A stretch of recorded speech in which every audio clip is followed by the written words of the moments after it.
Buenas noches, mi nombre es Julie Barreto y el día de hoy abordaremos el tema del proceso inicial del ejercicio investigativo.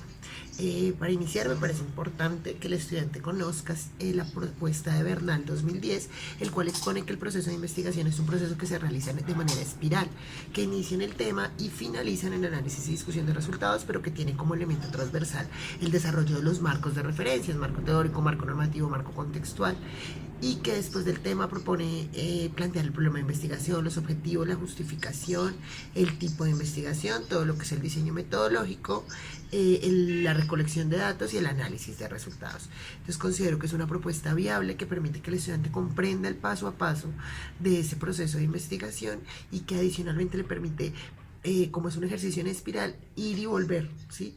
Plantear unos elementos iniciales, pero en el proceso de investigación, al darse cuenta que probablemente algunos pueden modificar, pues devolverse y cambiarlos. Como les decía, Bernal parte del tema. Llegar al título es el siguiente paso. Debemos iniciar en el tema, debemos buscar y definir un tema de investigación, primero que nos interese, que sea importante para nosotros, que sea pertinente. Entonces el tema es como esa idea general de la cual vamos a partir. Por ello es importante primero seleccionar bien el tema. Si el tema no está seleccionado y delimitado, no podemos llegar al título. El título es la muestra de que ese tema ya está delimitado, ¿sí? De que ya está escogido y seleccionado de la manera adecuada. Eh, el tema de investigación es importante que se tenga en cuenta, que sea novedoso, que genere un proceso importante y aporte al campo científico, que sea concreto y pertinente. Ese tipo de elementos son importantes al momento de seleccionar el tema de investigación. Después de definir el tema de investigación y de tener los elementos de los que se habló anteriormente, como la novedad, la pertinencia, el aporte que se va a realizar desde este tema al campo científico, sí se puede optar por seleccionar el título de la investigación. El título tiene unas características puntuales. Dentro de esas características, ¿cuáles están? Por ejemplo, que muestre la población, que incluya la población con la que se va a trabajar. El título muestra lo que se va a hacer en la investigación. Es la primera guía que se tiene del proceso de investigación.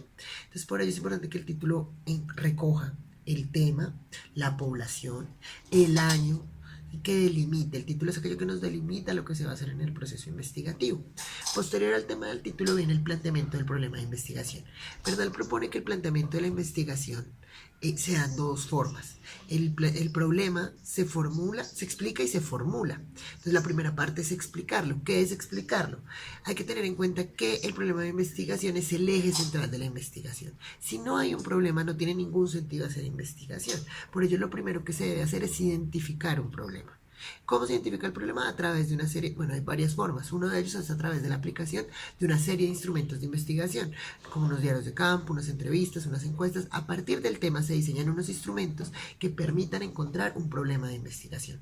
Otra forma es a través de una revisión teórica que permita dar cuenta del estado del tema y de allí se pueda surgir un problema de investigación.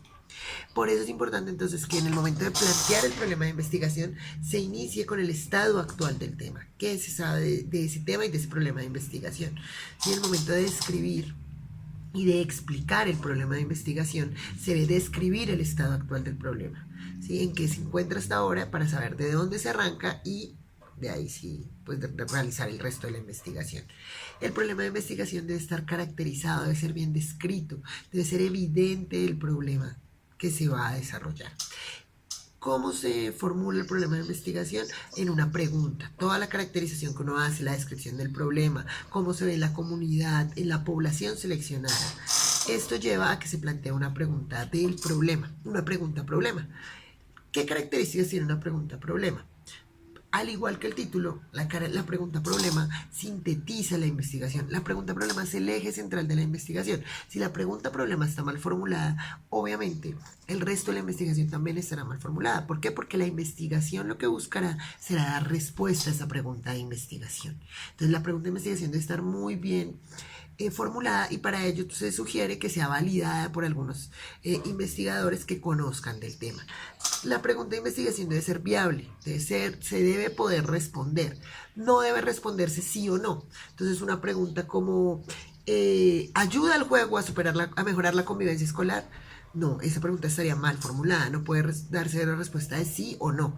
La pregunta debe ser más cualificable, sí, debe ser de un tipo más cualitativo. Entonces debe exponerse preguntas como de qué características, qué implicaciones, cuáles son las consecuencias, cuáles son las causas. Sí, debe ser de tipo cualitativo, nunca de respuesta sí o no. Sí o no, debe ser pertinente y estar relacionado con el tema, debe ser precisa, no debe ser muy amplia. Sí, no pueden abordarse diferentes elementos, sino debe ser muy precisa y debe tener un carácter ético. El elemento ético de la investigación en ocasiones queda rezagado, pero es muy importante vincularlo desde la pregunta de investigación. La pregunta de investigación además también debe ser clara frente a la población con la que se va a trabajar y el periodo de tiempo con el que se va a trabajar. Posterior a ello viene la justificación. La mayoría de investigaciones tienen tres tipos de justificación: teórica, práctica y metodológica. En la parte teórica es importante explicar qué aporte realizará a la parte, a la ciencia, a la comunidad, qué aporte ¿sí? se generará a través de esta investigación. La justificación teórica habla de la reflexión, del debate académico que se le va a aportar o que se va a generar a partir de esta investigación. La justificación práctica habla propiamente de la resolución del problema desde la comunidad.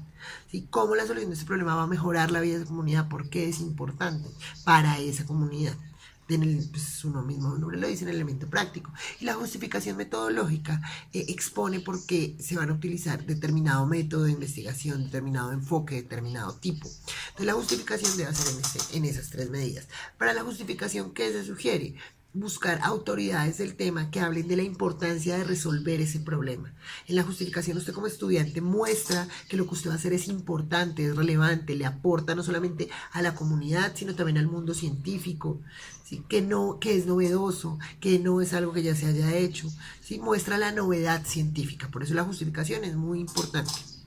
Posterior a la justificación, nos encontramos con la hipótesis. La hipótesis se hace cuando se realizan investigaciones de tipo cuantitativo. En las investigaciones cualitativas no se realiza hipótesis.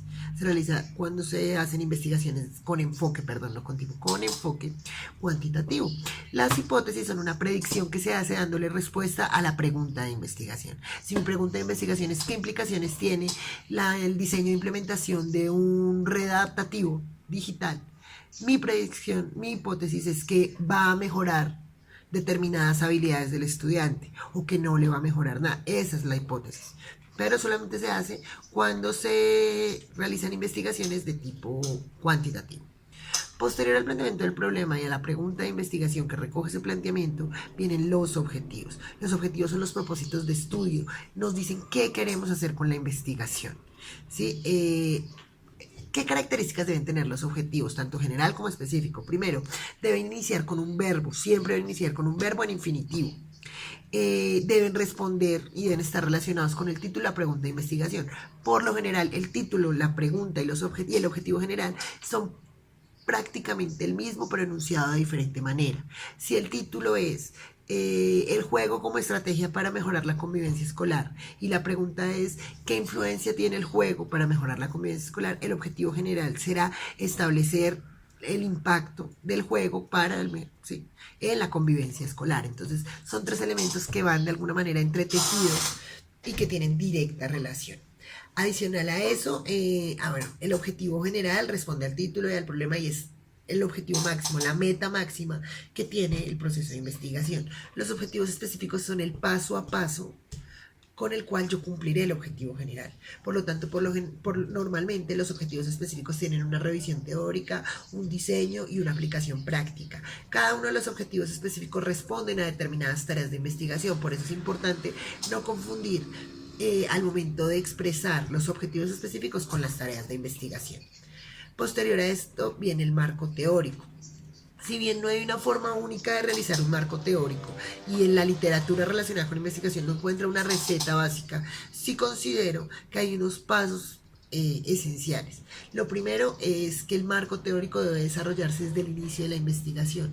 Si bien es únicamente un capítulo, el estudiante o el investigador debe estar directamente relacionado con aquello que va a investigar. Entonces, por lo tanto, considero que lo primero es establecer unas categorías claves sobre las cuales se va a desarrollar la investigación. ¿Sí? Lo segundo, pues realizar una indagación, una bibliografía específica. Hacer mucho énfasis en los estudiantes en que los blogs no son válidos, que las bases de datos, los textos, ¿sí? Todo lo que tiene que ver con conocimiento científico riguroso es aquello de donde se debe tomar el marco teórico. Hacer énfasis en que el marco teórico no son definiciones, ¿sí? Es más bien una recopilación de enfoques, teorías, postulados y elementos relacionados con cada una de esas categorías, los cuales le permitirán posteriormente tomar una postura. No es lo mismo hablar de conflicto escolar, de violencia escolar, de agresividad en la escuela. La construcción del marco teórico le permite establecer una categoría, conocer las diferentes concepciones, enfoques que hay en ella y a partir de una de esas definiciones o de esos enfoques y características pararse para desarrollar el resto de las categorías que emergerán en el posterior proceso de investigación. Espero haber sido clara en los temas. Buenas noches.